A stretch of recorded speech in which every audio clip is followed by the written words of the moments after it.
금리가 빠르게 내려간다면 이거는 경기 침체의 시그널은 확실하다. 경기 소비재의 소비가 강하지 않다면 이것도 반도체도 결국 이렇게 피크아웃 가능성이 높아지고 있다. 그럼에도 불구하고 한국 증시가 상대적으로 부진했기 때문에 이제 이것을 극복할 것이냐. 어서 오십시오. 네, 어서 안녕하십니까. 오세요. 네. 지난번에 이어서 저희가 진행하는 목요일에 다시 와주셔서 너무 반갑고 좋습니다. 네. 한 달 만에 뵀는데 네.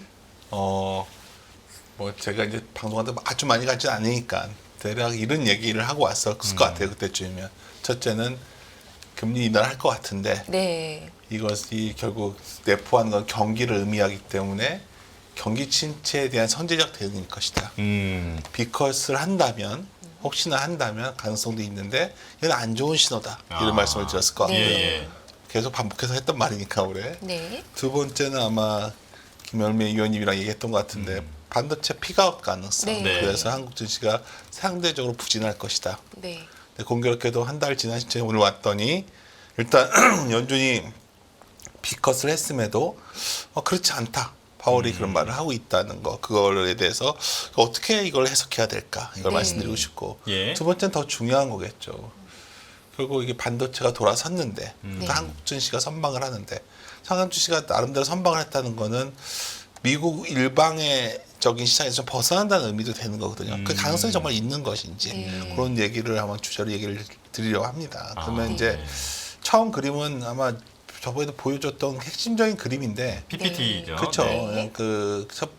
단기 금리가 빨리 내려가면 이건 침체의 시그널입니다. 네. 이거는 뭐 최근에 좀 며칠 좀 이렇게 좀 올라왔어도 네. 이거는 변화 없을 거예요. 그러니까 네. 근데 고민거리는 다음이죠. 이제 이게 왜 안 내려? 아닙니다. 연준이 그날 보는데 성장률 전망 뭐 이거 실업률 뭐 여러 가지인데 한마디로 말하면 이런 분위기예요. 물가 전망치도 낮추고 실업률 전망치도 높였지만 그냥 실업률 높아진 속도가 그렇게 두렵지 않아. 우리 네. 당이들은. 뭐 아직 걱정할 수준은 걱정하지 아니야. 마. 이거 네. 자연 실업률 한 5% 넘어. 니네 왜 이래? 그리고 뭐 연중 대응 급박한 필요 없어. 이 얘기를 한 거예요. 예. 네. 뭐 좀 삐딱한 시선으로 보면 연준이 과거 2021년에 파월이 인플레이션을 트랜스토리 일시적이라고 말했지만 그렇죠. 뭐 그땐 맞았어. 요것도 쉽게 말해서 basically fine이란 말이거든요. fine 좋아. 너 왜 그래? 근데 안 믿어야 된다. 이 말 할 수는 없어요. 연준에서 뭐 이렇게 말하니까 지금. 네. 근데 여하튼 이런 판단이 처음 나오니까 반신반의하다가 여하튼 현재까지의 흐름은 그래? 그렇다면 물가 상승이 둔화되면서 금리 인하가 동시에 나타난다면 실질 유동성은 더 확대된다는 얘기니까 네. 위험자산 선호 아니야? 뭐 이런 분위기가 이제 강하죠. 근데 여기에다 이제 또 한 가지 또 나왔어요. 알다시피 우리가 오스틴 굴스비 네. 뭐 우리가 뭐 연준이 얼마나 알겠습니까 제가 하지만 굴스비는 명확히 합니다. 왜냐하면 그 좁은 경로란 말을 하면서 네. 인플레 어떻게 선도적으로 어쩌면 이번에 사이클에서 가장 핵심적인 발언을 했던 인상인데 굴스비가 50pp 인하 또 할 수 있다는 얘기까지 하거든요 지금.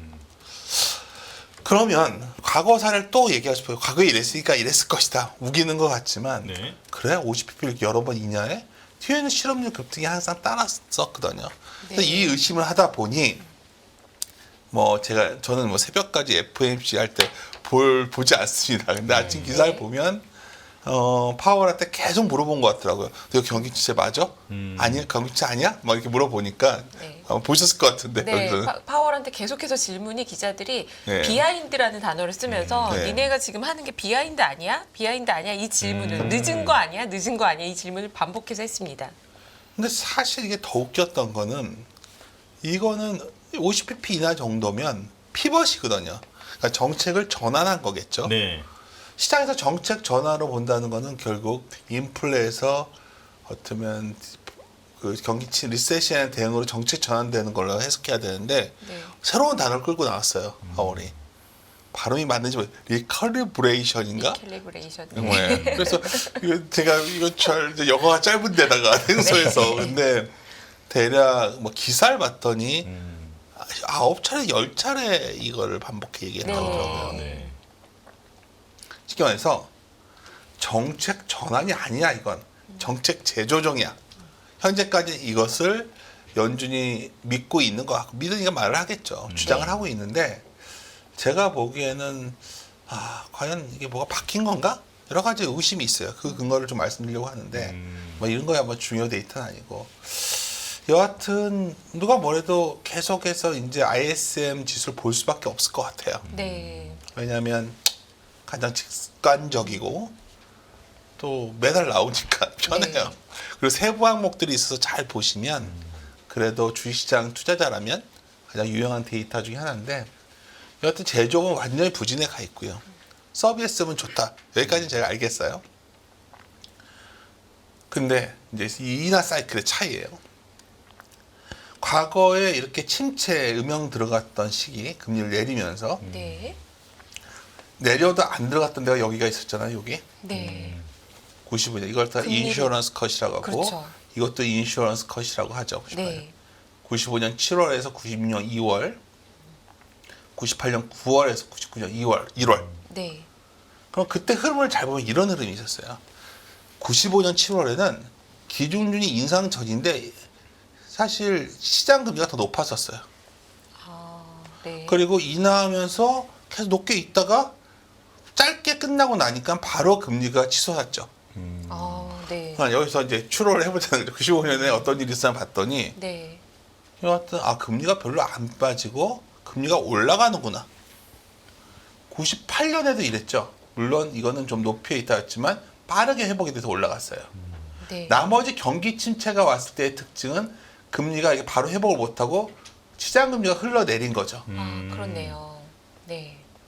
제가 보기에는 이 차이거든요. 네. 우리가 봐야 되는 건 이거예요. 그러니까 금리가 내려가고 있다면 이것은 경기 침체일 확률이 높은 거죠. 네. 지금이 아니라 저도 이제 계속 내년에 이런 시기가 올 거로 보고 있는 거고 주가를 선반영하니까 이게 반영해 가지 않을까 보는데 여하튼 이런 상황인데 최근엔 또 어떤 특징이 있었냐? 원래는 보통 금리 인하가 보통 결정하고 나면 금리가 반등을 해요. 대개는 네. 그 전에 반영하기 때문에. 그렇죠.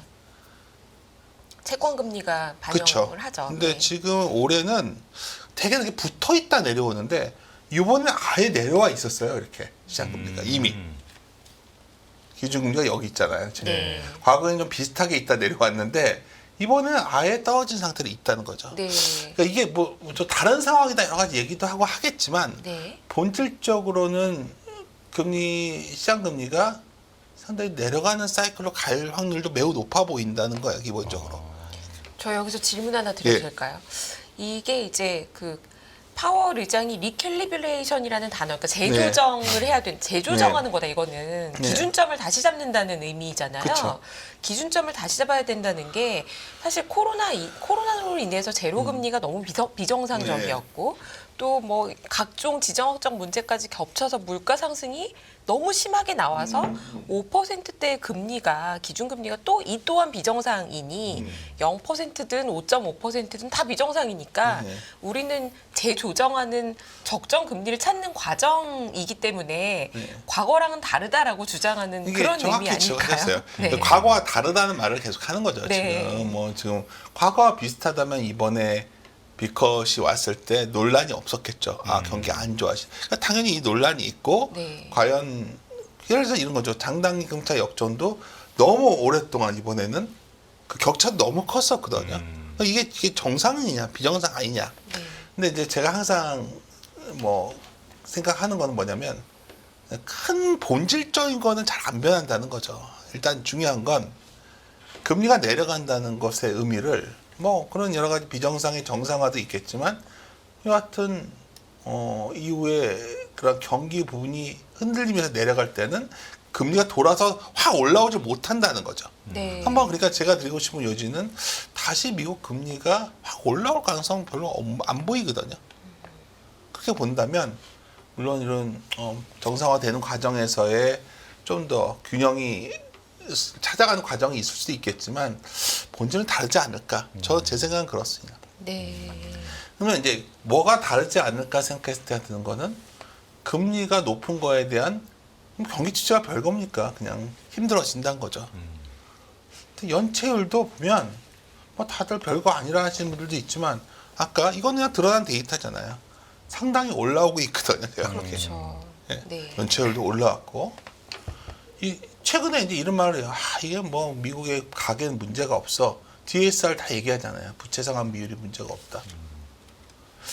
근데 이게 가계가 안정적이다 하는데 중요한 건 당연히 이게 올라오지 못하죠. 모기 금리가 올라오니까 집을 안 사요, 미국 애들은. 그렇죠. 그러니까 DSR은 낮은 거예요.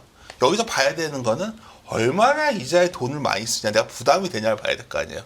그러면 소득 대비 이자 지출을 보면 레벨이 상당히 높지 않습니까? 이 정도면? 그러네요. 네. 약간 다르게 보자. 제 말은 뭐, 이 사람 또 하나만에 나와서 왜 안 좋은 것만 찾는 이러지 말고, 지금 과연 미국의 경기가 좋냐는 거예요. 네.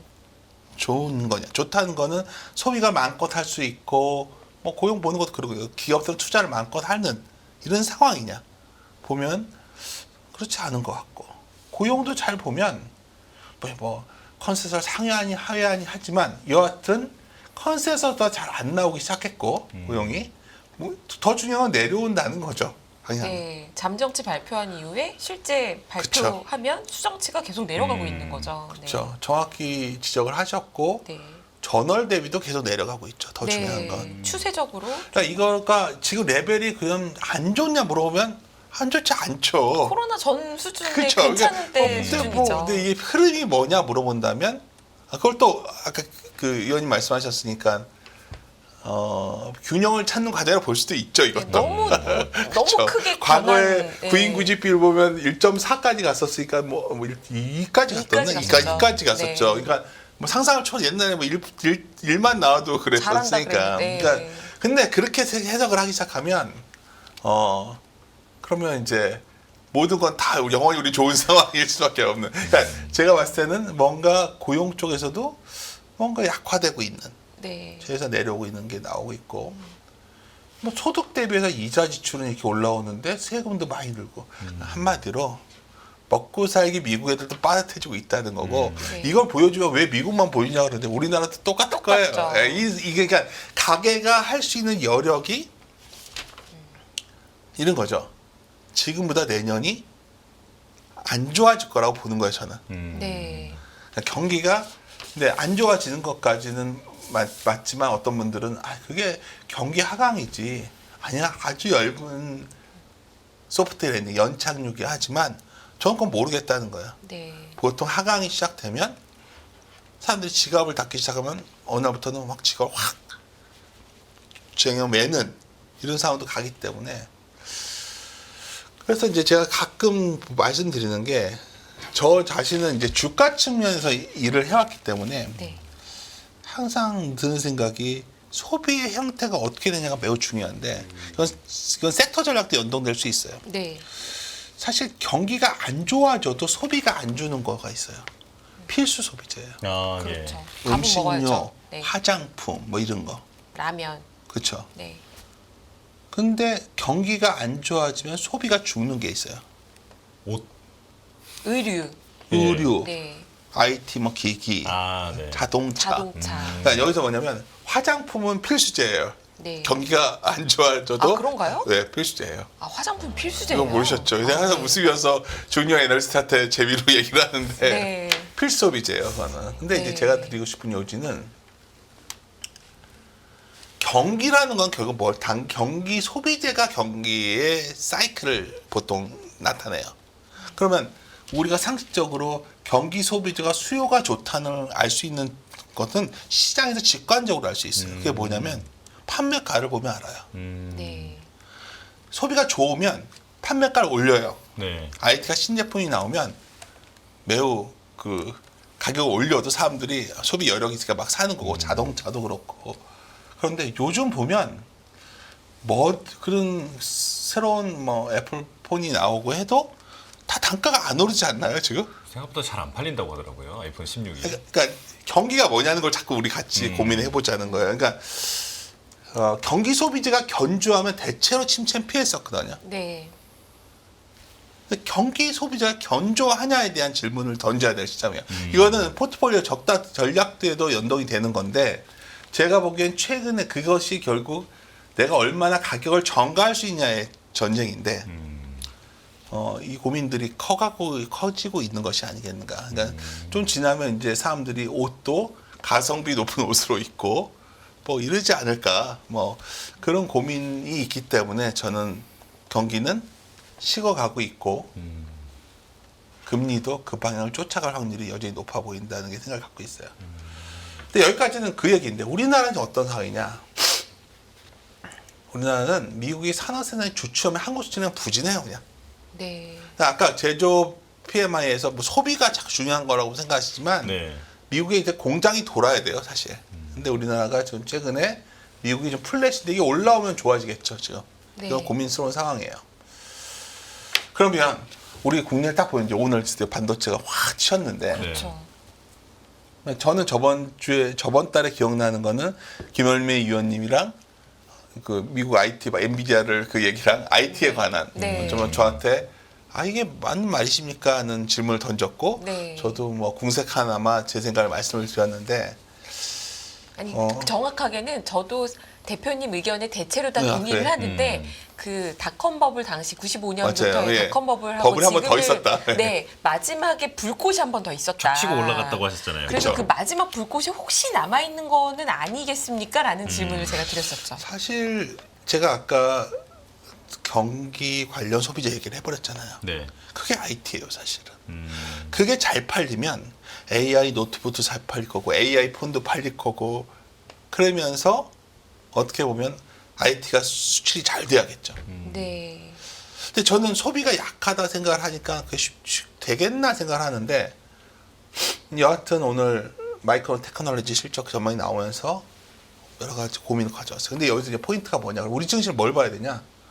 반도체 절대 금액이 치고 나가야 돼요 지금. 이 레벨이에요 여기가.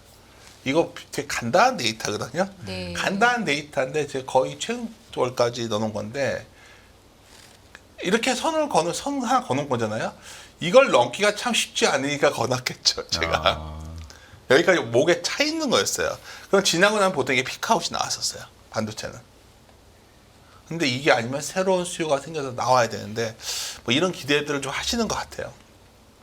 자동차도 레벨이 업됐죠. 다른 과거에 비해서는. 네. 여하튼 이 둘이 많이 팔려야 되는데 그래서 아까 사전에 제가 빌드업 했던 거는 야 경기 관련 소비재가 그렇게 팔릴까? 저는 아직 그거에 대해 의심을 갖고 있어요.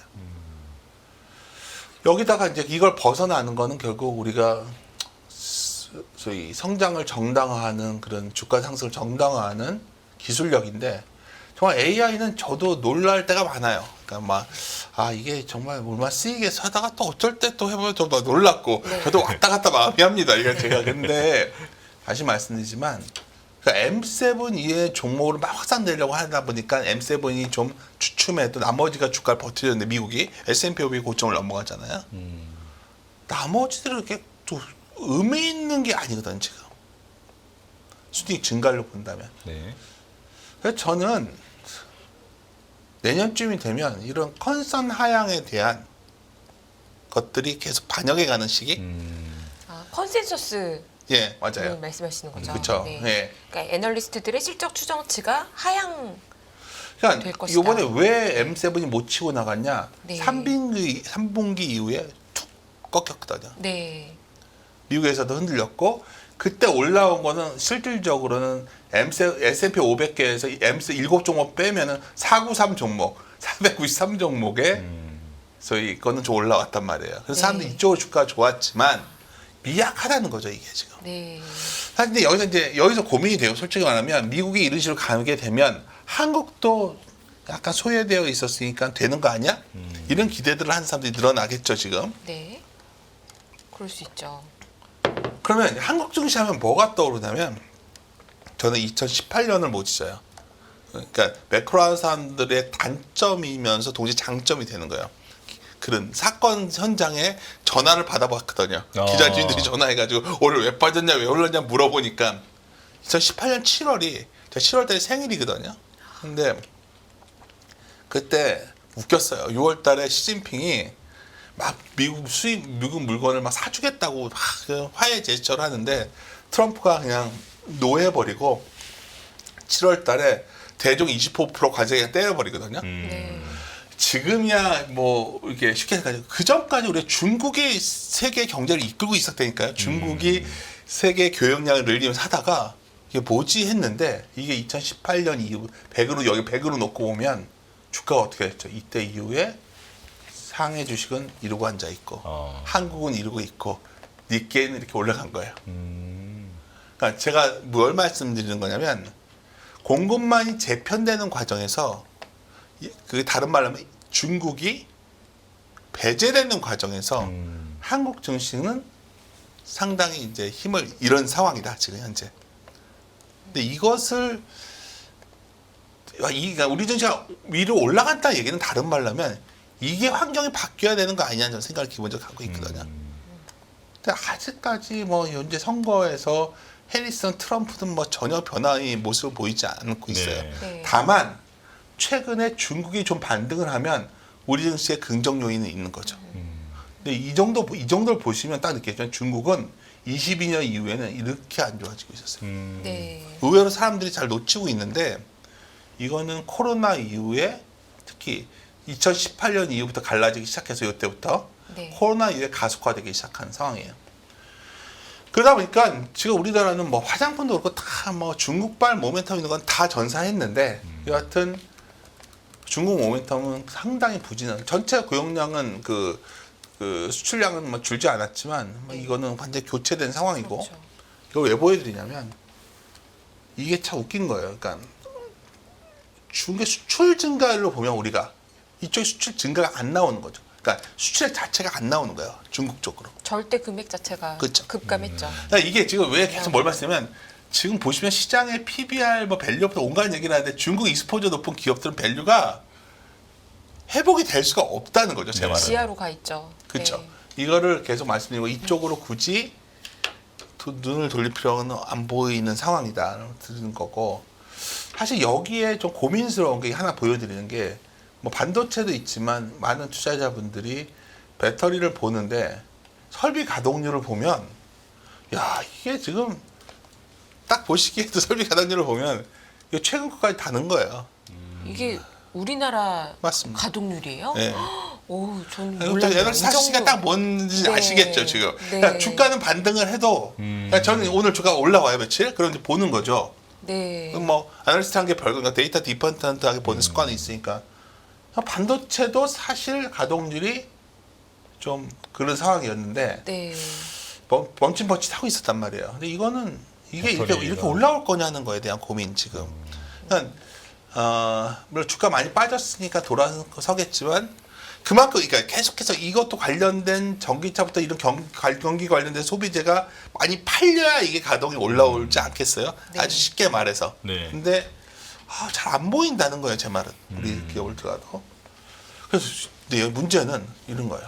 그럼 이 말씀을 드리면 우리가 최근에 이제 많이 바뀐 것 중에 하나가 그래도 원화가 약세였다 강세로 가면 때는 무역 수지가 좋아지고 그럼 원화가 강해지면 주가가 올랐는데 이거 정말 이 그림 그려보고 깜짝 놀랐을 거예요.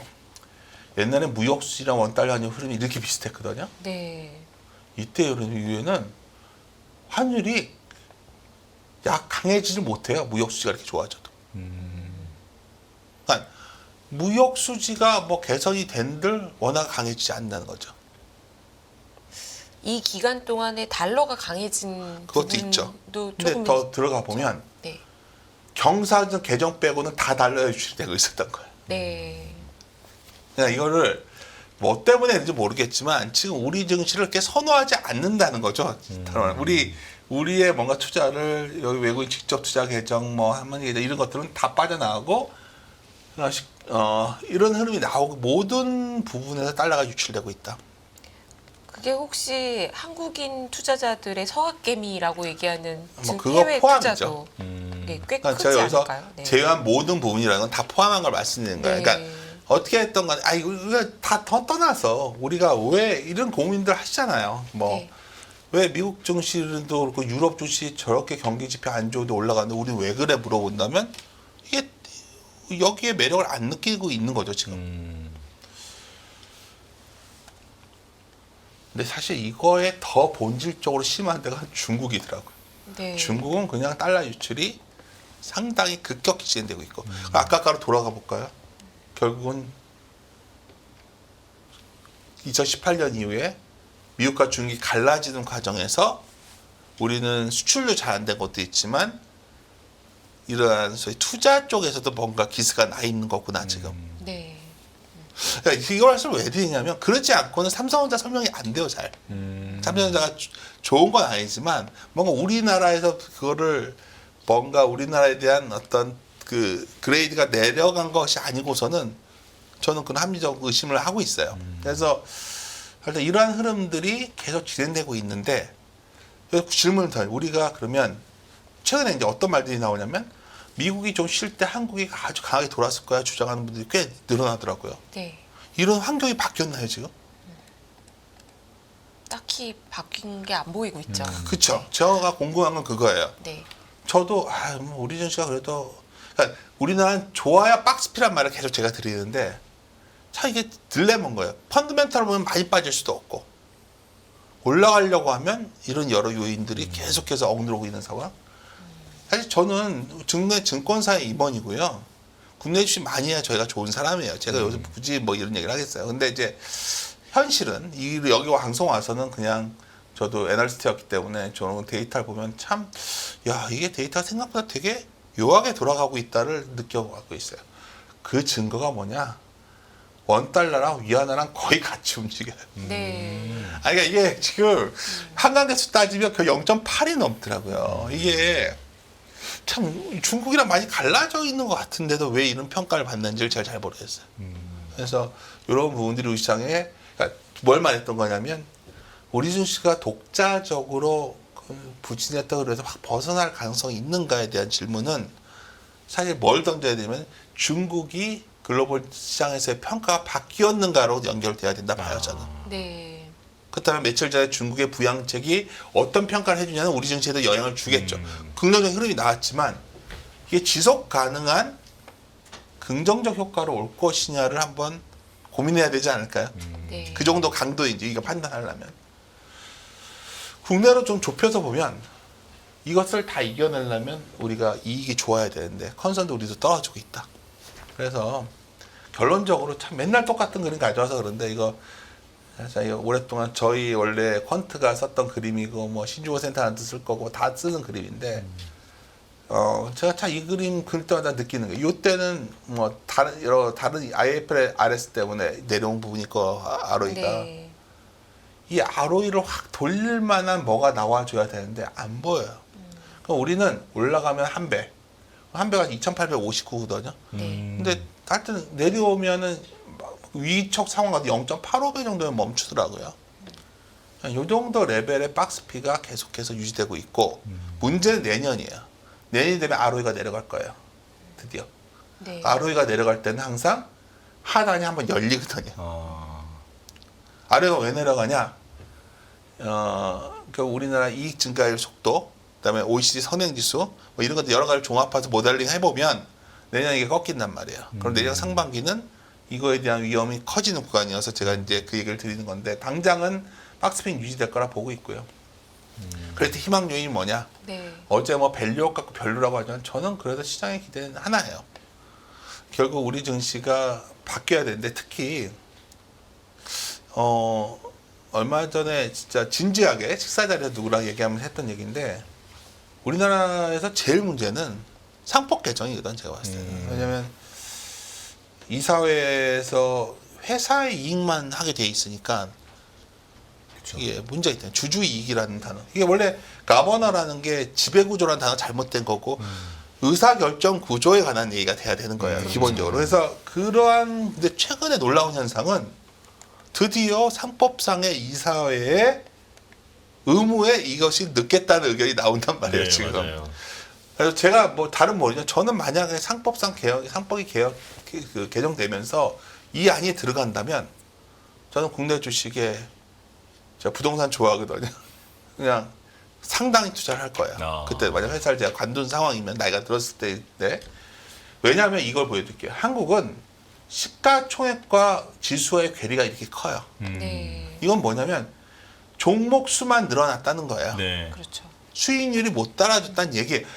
이것을 바뀌어주냐의 싸움이 시작됐다고 보고 있기 때문에 근데 이미 시장은 알게 모르게 이러한 질적 변화를 반영해 왔고 이게 뭐냐면 배당 성장형들 스타일인데 주가 수익률이 올해 탁월하게 좋았어요. 이거 지금 업데이트 안 한 건데요. 확 올라왔어요 다시. 그래서 저는 뭐 여전히 이러한 소위 국내 어떤 지배구조 아까 말했던 소위 밸류와 관련된 이런 주식들을 여전히 그다음 매력적인 구간을 보고 있다는 거. 그다음에는 뭐 다음이야 뭐 수혜주들 뭐 정책 수혜주들은 많이들 논의됐을 것 같으니까 요 정도에서 좀 말씀드리는 걸 마무리 짓도록 할게요. 예. 교수님 저는 여기서 추가 질문이 하나 있는 게 예. 아까 30페이지에 요 페이지까지 시가총액 기억하셔가지고. 네, 시가총액과 우리 그 네, 시총과 이제 지수에 대해서 이렇게 비교해 주신 네. 그거 있잖아요. 지금 밑에 미국처럼 만약에 거의 이렇게 커플링해서 만약에 올라간다고 하면 이게 지수로 보면 몇 포인트 정도나 되는 걸까요? 제가 암산을 할 자신이 없는데 그래서 내가 썼던 책에 넣었던 그림인데 예. 엄청 많이 오른 걸로 돼 있겠죠. 네네. 그러니까 우리나라는 이런 거죠. 원래는 시장에서 이 시가총액 커진다는 건 뭐냐면 저거만 늘어나는 거예요. 신규 상장이나 예, 유상 주식 증자나 수만 늘어나는 주식, 거예요. 예. 네. 이게 수익률이잖아요. 지수는 수익률이잖아요. 네. 수익률은 안 따르는데 여기서 뭔가 주식수만 상장시켜서 자금을 누군가 조달해 간 사람만 많은 거예요. 그렇죠. 여기서 조달만 해가는 거죠. 네. 여기는 조달하는 게 더 많기는 하지만 수익률이 쫓아가죠. 왜요? 그러니까요. 조달한 것들을 줄여주니까 자사주를 소각기도 하고 배당도 많이 주고 그래야 이게 갭이 메워질 때 지금은 이 괴리도가 너무 깊어져 가지고 저는 이 문제가 아까 이제 한국 증시가 왜 상대적 부진하냐면 크게 두 가지예요. 결국은 ROE가 낮아서인데 ROE가 왜 낮은 거냐 본다면 결국 ROE를 구성하는 분모에서 이런 소위 주주가치 부분이 약하다는 게 하나가 있고 분자의 기업이 측면에서 보면은 아까 말한 중국이죠. 중국에 우리가 어느 정도 익스포저가 높다 보니까 아직까지 그 줄어든 그 부분을 극복 못하다 보니 아직 회복이 안 된 거. 그러니까 오늘 어쩌면 이런 주제로 가는 것 같아요. 오늘 금리 얘기도 요새 많이들 서로 했을 것 같고. 근데 저는 다시 말씀드리면 금리가 빠르게 내려간다면 이거는 경기 침체의 시그널은 확실하다. 네. 근데 이거는 많은 분들이 동일한 얘기를 할 것 같고 반도체에 대해서도 결국 앞에 경기 소비재의 소비가 강하지 않다면 이것도 반도체도 결국 이렇게 피크아웃 가능성이 높아지고 있다. 이렇게 보고 있어요. 근데 이제 나머지 주제 오늘 하나 색으로 추가한 거는 그럼에도 불구하고 한국 증시가 상대적으로 부진했기 때문에 이제 이것을 극복할 것이냐. 왜냐하면 지금 딱 그 얘기가 나오기 좋은 시점이에요. 왜냐하면 다른 나라 많이 올라갔는데 뭔가 우리나라 안 올라왔으니까. 그러니까요. 그래서 오늘 그 데이터를 좀 모아봤는데 근본적으로는 아직 그거의 개선 요인이 잘 안 보여서 반등은 있더라도 제한적이지 않겠나 하는 게 제 기본적인 생각입니다. 네. 알겠습니다. 지금 오늘 뭐 반도체나 2차 전지나 바이오나 다 좋다 보니까 네. 이제 다들 장밋빛 미래를 이제 다 자연스럽게 꿈꾸게 되는데 그런 부분에 대해서 우리가 좀 놓치면 안 되는 부분들에 대해서 좀 짚어주셨습니다. 저희 같은 사람 말이 꼭 맞는 건 아니니까요. 예. 예, 당연히 많이 알고 있어야 우리의 투자에도 도움이 되겠죠. 오늘 네. 말씀해 주신 걸 종합해 보자면 미국 경기가 본격적으로 언제 둔화되느냐가 좀 중요할 것 같고 맞아요. 두 번째로는 혹시라도 중국이 우리는 이제 중국 경기가 나쁜 상태에서 코스피가 혼자 좋기가 매우 어렵다라는 말씀을 맞습니다. 짚어주셨기 때문에 중국 경기가 정말 부양책에 효과가 있는지 요걸 또 보는 것도 매우 중요할 것 같네요. 근데 잘 짚어주세요. 이 두 가지가 변하지 않는다면 네. 미국은 침체 경로로 지금 향해 가고 있는데 그 방향이 바뀌지 않고 예. 중국이 드라마틱하게 살아나지 않으면 네. 구조적으로 코스피에는 바뀐 게 없다. 유일한 한계가 희망은 있다. 밸류업, 주주가치 제고. 상법이죠. 어쩜 그렇게 정리를 잘해주세요. 제가 지금 머리를 듣고 그죠. 제가 제 스스로 머리 정리가 됩니다. 제가 죄송합니다. 고맙습니다. 훈훈하게 이렇게 이제 일부를 마무리해야 될 것 같습니다. 네. 자, 윤지원 LS증권 리테일 사업부 대표와 일부 함께했습니다. 고맙습니다. 네, 감사합니다. 감사합니다.